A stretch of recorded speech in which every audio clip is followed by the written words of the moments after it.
বরফ জমেছে দেখো সব, বাট খুব সুন্দর লাগছে। রাস্তাঘাটে এরকম বরফ, এখন তবু একটু বৃষ্টি পড়ছে বলে কম হয়ে আছে, কিন্তু অতিরিক্ত বরফ সব সাদা হয়ে গেছে। রাস্তাঘাটে এরকম বরফ জমেছে।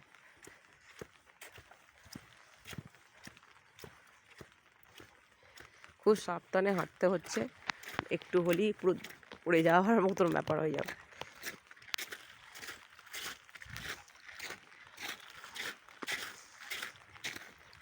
দেখো বরফ জমেছে।